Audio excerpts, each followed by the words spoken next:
Ask 10 gardeners what makes their garden the most successful. You're going to get 15 different answers, I'm telling you.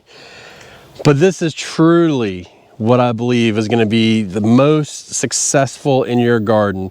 This will help you get your garden going to the next level and past it, and hopefully up your production significantly. We've all stuck a plant in the ground and had a happy little accident and gotten a great harvest off of it and just thrived and was really happy with it, but we don't want it just to be an accident.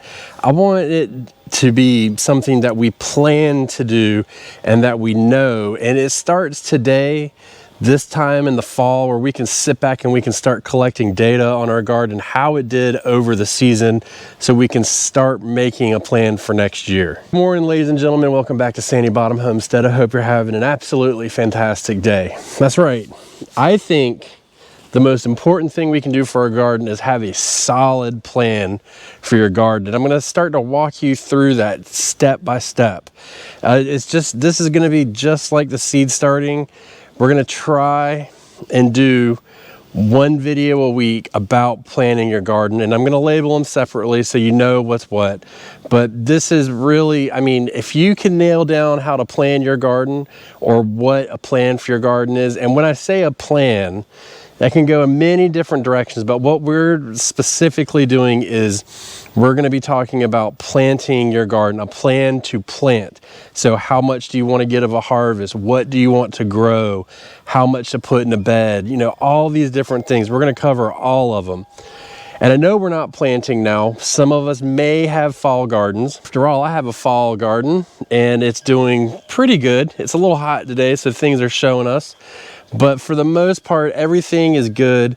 And even though we've had our fall garden in, our summer garden's still fresh in our minds. And so we want to take a step back and just look at the garden and see what did well in what spaces. Not only do we want to see what went well, but we also want to take note of where things were. So on the Backyard Gardens podcast, we highly recommend, and even on this channel, the Planter app. There is a link below to get you a discount.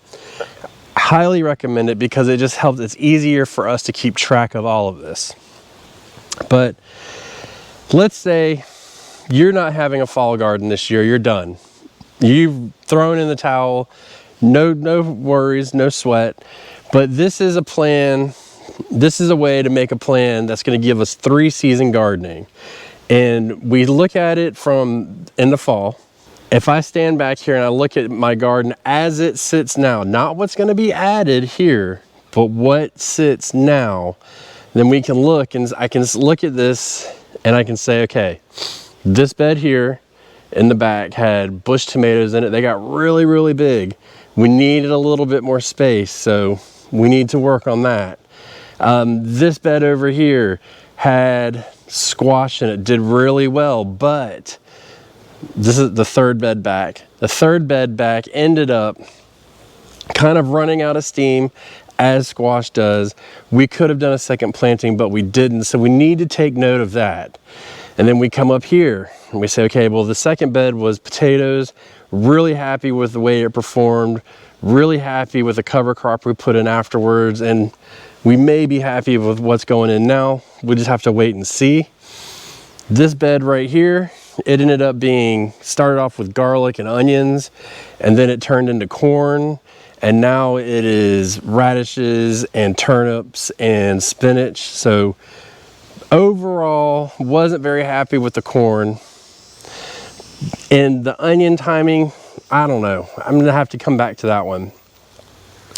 This bed here was sweet potatoes, or it started off with kale and cabbage, ended up with sweet potatoes, did really well. Now it's fully planted with lettuce, bok choy, mustard, collards, and kale. Pretty happy with the way that one's going. And then this bed here was lettuce and cabbage, and it had snow peas on the trellis as well. I'll get back to the trellises in a second. It went into corn. The corn didn't do so hot. We had a really dry, hot June, and I just don't think that it handled it well. And then it went emptied, stayed emptied for quite a while, and then went back into our fall crops, which is now broccoli and cabbage. Our Seminole pumpkins, as you can see, has done absolutely fantastic. Got a little bit too large, but that's okay. Had snow peas on at the beginning, did well. The back trellis here, not so good.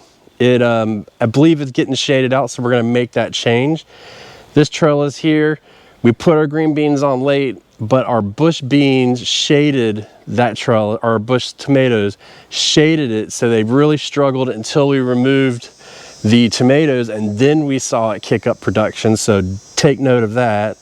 This trellis here we removed because it had mosaic virus on it 2 years in a row, so we just went ahead and removed it so we didn't have any more issues.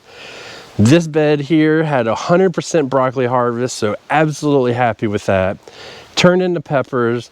The peppers kind of struggled. I think it got a little light for peppers in this bed, but we'll work on that. And then now it's planted with cabbage. So that's what happened in this garden this year. So we can take that, and what we can take from that is we can start adjusting our plan. We can starting with crop rotation. Cool. We know how to rotate our crops. We're going to do that. And then you heard me say some things were emptied, some things weren't, some things sat too long, some things harvested too late. All of that is stuff that we want to take note of right now. We're not really doing anything other than just taking good note of what occurred in our garden and just trying to remember, go back into spring. It's fresh now. Once it gets cold, Christmas comes, Thanksgiving, Halloween, it all goes out the window. We get short timers disease and we start thinking about it. So let's stay on top of it, because this is what plans our garden for the next year. Now, some would say to take note of the wins first and then build off of that. I don't think so. I like to take note of the losses first and then change accordingly. For instance, bush tomatoes, too big for bed, shaded. Corn, too hot, too dry, didn't do well. Corn, it was popcorn, not a good variety. The squash bed back here stayed empty too long. So within that, now we know, okay, I need to put my beans somewhere else. If I'm going to do the same tomato, I'm going to put something else after my squash. Duly noted. The corn need to irrigate more. Need to stay on top of it when there's a dry season, no matter what. Even if it's hot, even if it's, you just stay on top of it. The onions, we're going to have to adjust that. We have to adjust that one way or another. They harvested late, and then it was just kind of hard to get another crop behind them. We did get the corn in there and we did get a harvest, but it wasn't great. That could be a number of things, but we're going to focus on the actual planting part. Then we start taking looks at our gardens and saying, hey, did we get enough out of each bed? Did we get what we wanted to harvest, what our goal was? So the tomatoes, a little bit of an asterisk there because of the raccoon. Otherwise, yes, we would have gotten what we wanted. Squash, yes. Potatoes, absolutely. Onions, oh yeah. Garlic, oh yeah, definitely. Other corn, absolutely not. Sweet potatoes, pretty good. Peppers, pretty good. Could have been better, but pretty good. Seminole pumpkins, yes. So we just start ticking off everything and taking these notes, because what we're going to end up getting into is how much to plant. So it's kind of difficult for me to do 2 series in the garden simultaneously, but they feed into each other. Okay, I got terrible mosquitoes ever since the hurricane. We've had some bad mosquitoes. So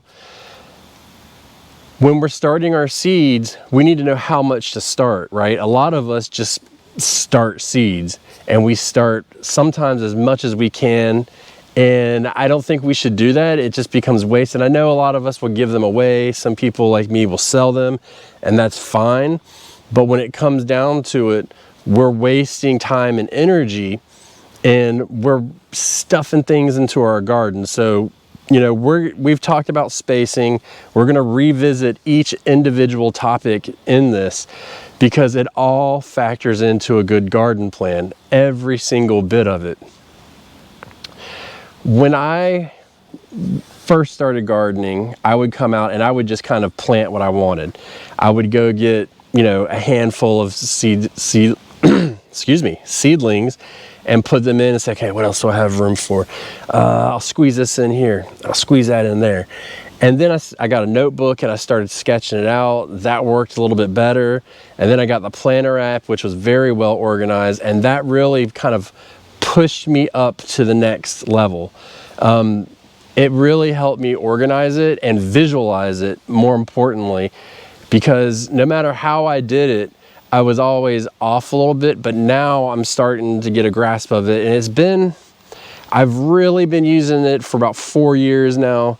And it's really, I've noticed over the years how my garden has progressed and become more productive, and I've gotten more harvest out of it. Look, you know that I like to monocrop my beds. Monocropped, mostly monocropped. That was just a little bit of, I had some leftovers, so I put the same family in. And then we come over here to this bed, not monocropped and not monocropped.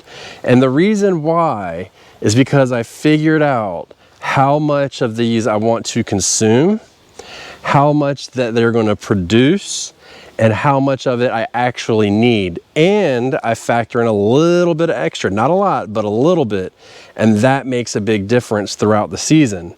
So as you can see, everything has a purpose and a plan in the garden.